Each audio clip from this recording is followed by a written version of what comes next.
We now come to the backbench motion on the introduction of the 2019 loan charge. Ross Thomson to move. Thank you. Thank you very much, Madam Deputy Speaker. I want to thank the Backbench Business Committee for agreeing to bring forward this very important debate. I want to thank members of the All-Party Parliamentary Group on the loan charge for all of their work today, and thank so many colleagues who have added their names to the motion in front of us today, because the urgency of today's debate cannot be understated. As of tomorrow, tens of thousands of people and their families will face the huge cost, both physical and emotional, of the loan charge. And HMRC are yet to show any regard to the enormous pain that this legislation has already inflicted on thousands of people across the country. Now, representing Aberdeen South, which is Europe's energy hub and the very heart of the UK's oil and gas industry, my surgeries have been inundated with those concerned about the damage that the loan charge will have on their financial security, because many of my constituents working in the oil and gas industry were actively encouraged by their companies and professional advisers to enter into these schemes, and without a single peep from HMRC, and some did so for many years. The oil and gas industry is just one of many that has long relied on the hard work of contractors as a crucial element of their supply chains. These contractors provide a hugely valuable workforce, and concerns over the loan charge have not just driven away those who have worked in these industries, but will deter people from contracting in the future. HMRC should be in no doubt that this will be bad for business, bad for public finances, and bad for the country. You know, of course, I'll happily give you. Very grateful, and I echo his praise for the work of the all-party group, which I think has done very good work on this. I'm sure he's going to come on to the point of retrospection. My constituents who approached me on this, I felt the strongest point they were making was that HMRC allowed these schemes to run for a very long period of years and then declared them retrospective all the way back to the beginning, which is why the potential losses are so great. Does he agree that that's one of the worst parts of what's happening? I want to thank my honourable friend for his intervention, and I couldn't have worded it better myself. Having been part of the APPG and the inquiry, and looking at the retrospective effect of this legislation, that is what has convinced me even more that what is happening is wrong. The people who are coming into my surgeries are quite happy that the government can legislate to change things if they believe them to be wrong, but to go back in history in the way that they have is what has concerned them, and it's concerned me. Further to that point, sure, of course. I'm most grateful, honourable friend, and I congratulate him on securing this debate. Our right honourable friend on the Treasury bench is always meticulously courteous in his replies. But the Treasury has consistently taken the view that this is technically not retrospective. But our constituents don't live in the technical world, they live in the real world, and this is causing real distress. I want to thank my honourable friend for his intervention and endorse what he said about our Minister and good friend on the Treasury bench. But he's right that our constituents have real concern at the way HMRC have behaved, their tone, their attitude. And I will come on to touch on that in the... Yes, of course. The Minister has sent us today some very warm words about the lengths that HMRC are going to accommodate those people who have fallen foul of these arrangements.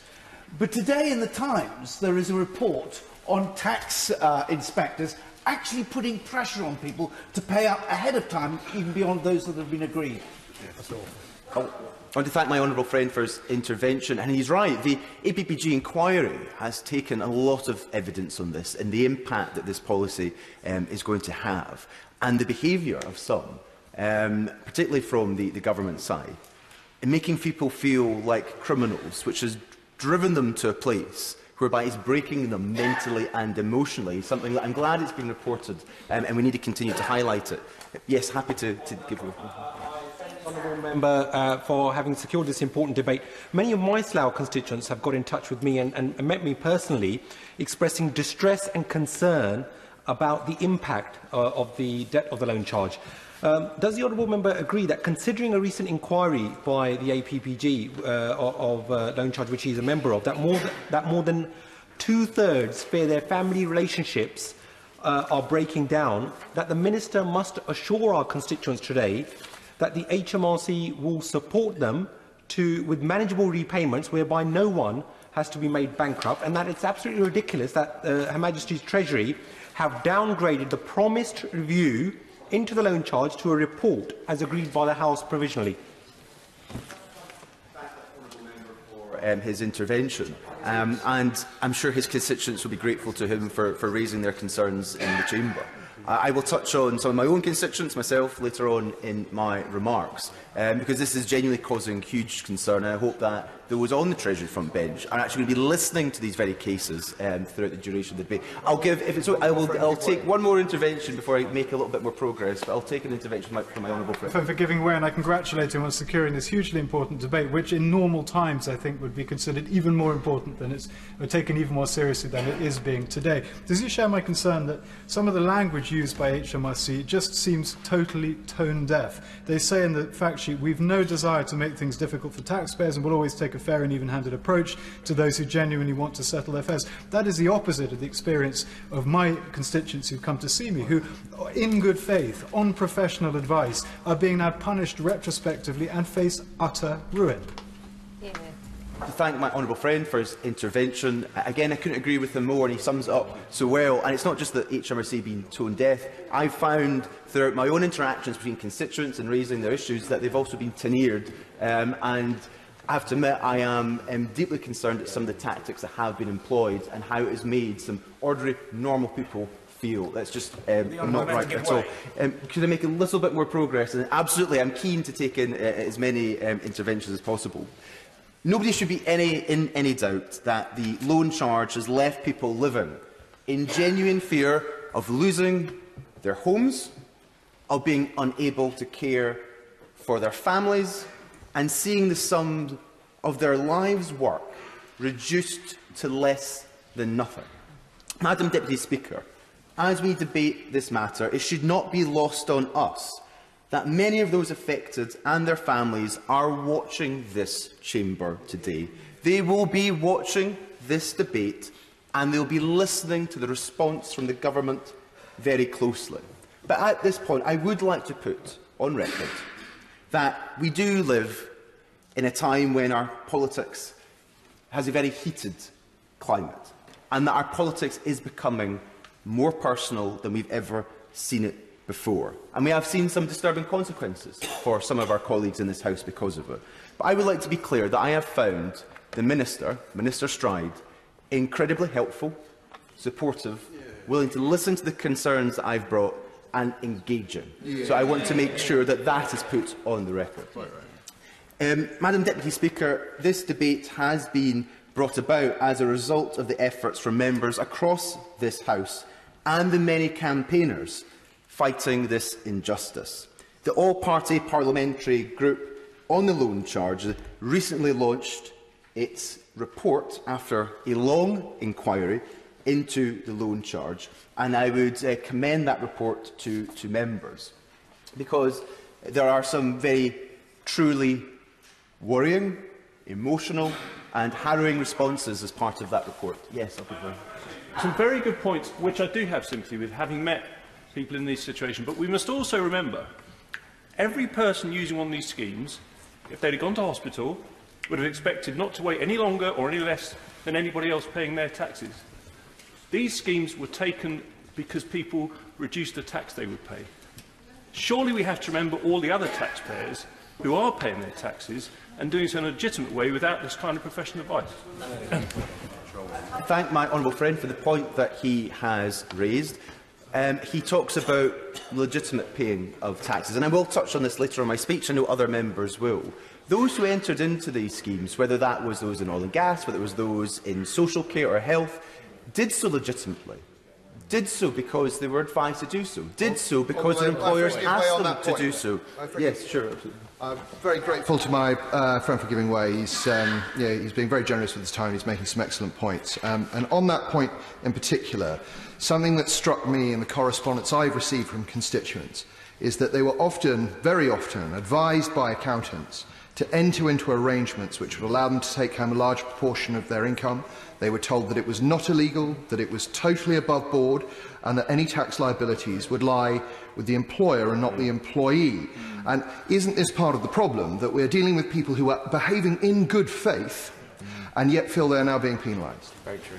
I want to thank my honourable friend for his intervention, and actually there's not much more I can add to that, because he's absolutely right, and that is why we're here where we are. Yes, I'll take it.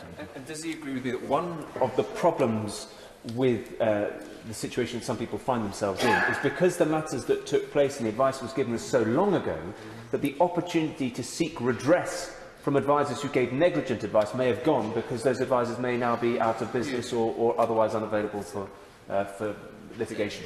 Absolutely.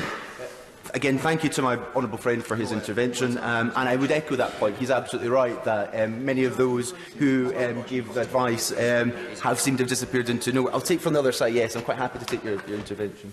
He's making an excellent speech, and I think he's capturing the mood on all sides of the House. This is something which all of us, I've got over 200 people affected in my constituency, but isn't it also unfair because this was fully declared on tax returns? So HMRC were aware of what was happening. There was no attempt to hide here. So characterising it as tax avoidance retrospectively seems wholly unjust. Thank you very much, the honourable member, for his intervention. And you're right about HMRC being absolutely aware. People even had to disclose DOTAS forms. They were absolutely aware. I'll take one more intervention and then I'll make a little bit more progress, but happy to take from others. Very grateful to my honourable friend for giving way. Following on from the point made by my honourable friend, the member for Cheltenham, not only may the advisers have gone out of business, but there is a legal disjoint here, because, as I understand it, if they were to seek redress, they can only go back 6 years or maybe 9 years if they've only just become aware of the problem, whereas the HMRC is going back 20 years. So there's a big difference between the way they're being pursued and the way they could possibly get redress.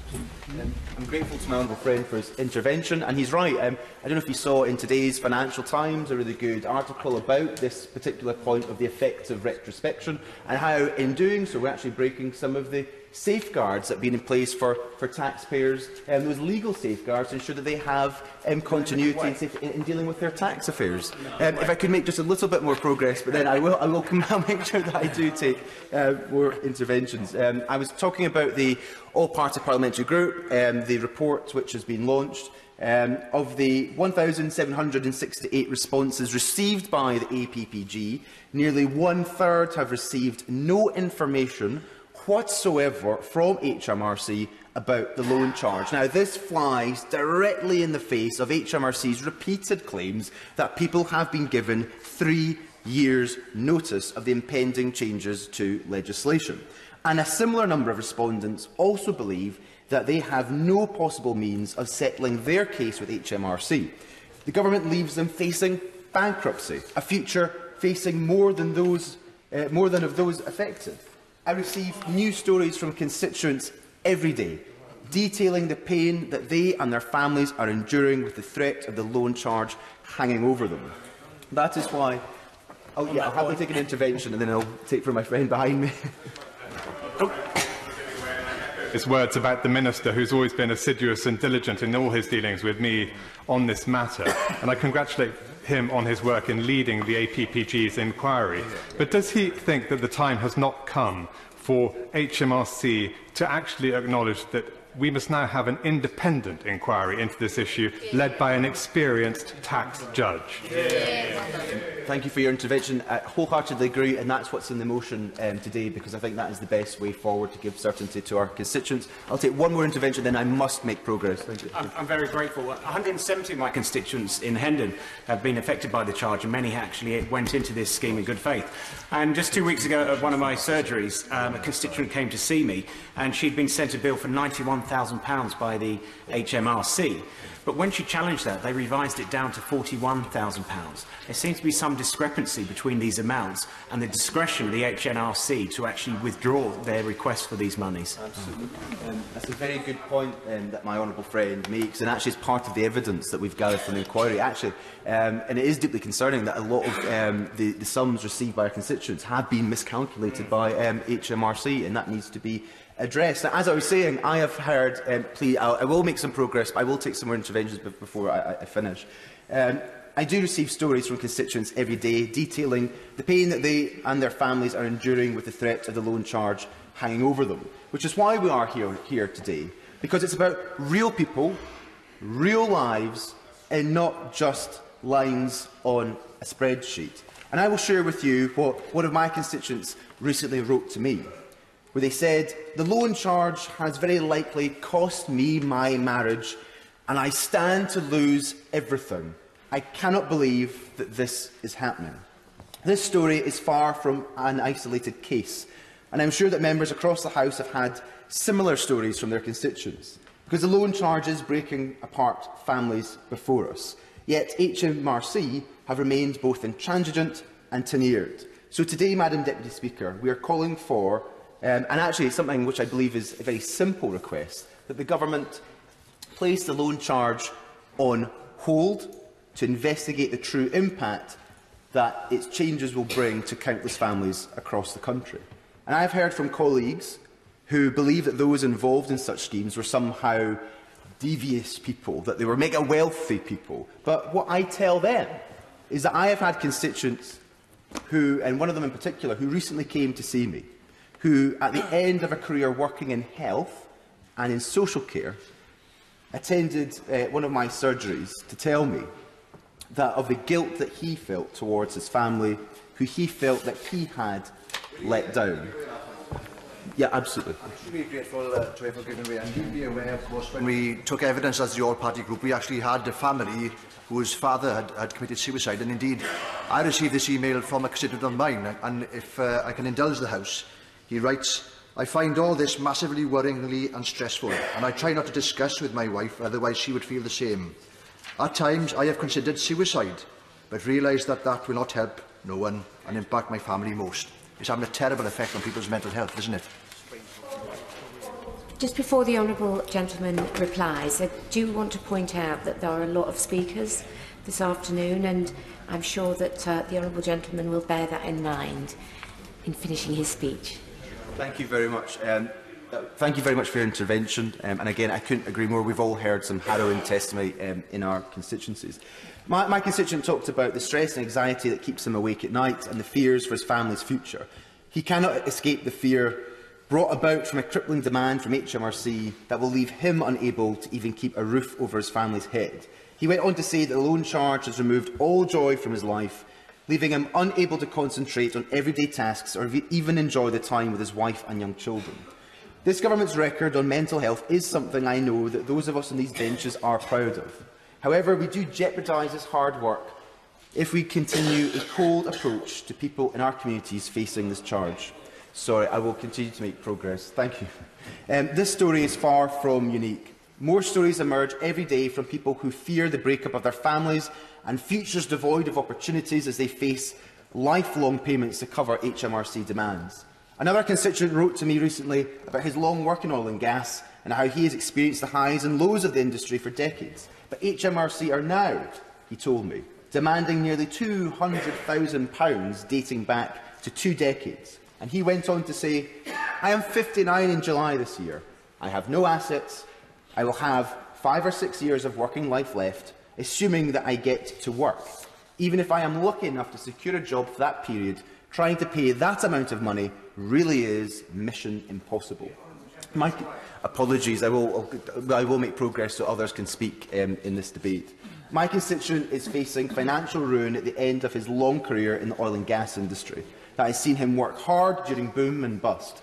HMRC are turning a lifetime of work to nothing, delivering my constituent a bigger blow than the oil market ever could have. It cannot be ignored that over half of those who responded to the APPG inquiry believe that these changes will place their chosen career in danger. The loan charge is driving people away from industries in which they have long played an important part. Madam Deputy Speaker, this is intolerable, and I fear that there has been a complete breakdown in trust between the people and the authorities that are responsible for upholding the rule of law. It is a sad reality that this breakdown in trust will not end with those who have been directly affected by the loan charge scandal. There will instead be lasting damage to the trust that people of this country have long put in the very institutions that they have an expectation will serve them fairly. The stories I have shared today are but a drop in the ocean compared to the number affected. Each person acted in good faith, and each of them has been let down by HMRC. The fact that the Government continued to pursue the loan charge without hesitation or thought to those who will be affected for the rest of their life greatly saddens me.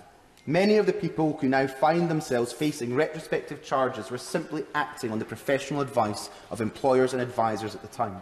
The tax arrangements that these individuals entered into were presented as entirely legal, legitimate financial planning and HMRC compliant. Madam Deputy Speaker, none of us have an objection to people paying a fair share of tax. Indeed, we should be doing more to crack down on those complicit in tax evasion.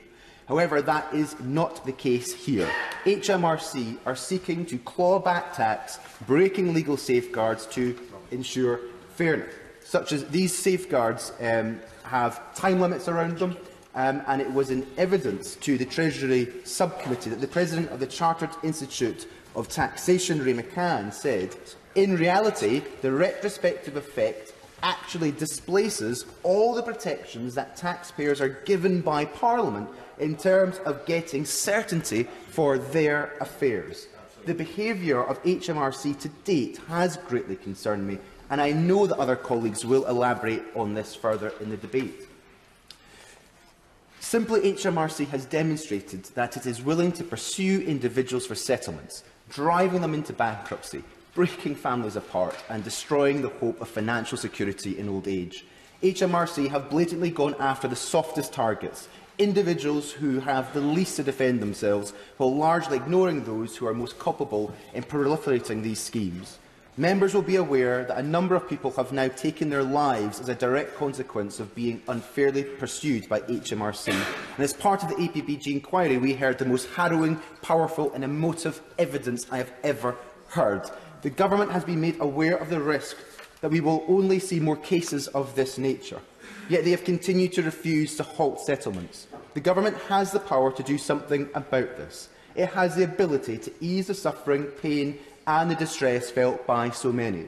However, Madam Deputy Speaker, they have yet to do so. I hope that we will hear from the Minister that they are willing to change course. Our request is not onerous. A 6-month delay and a review is not the end of the world for the Treasury. But a failure to do this is the end of the world for the thousands of people up and down the country. I am sure that members across this House will join me in urging the Government once again to halt settlements and to urgently bring forward an independent review of the loan charge. To fail to do so will continue to put lives at risk, break families apart and fuel distrust in our institutions. Trust in the rule of law and our democratic system is at stake. Yeah.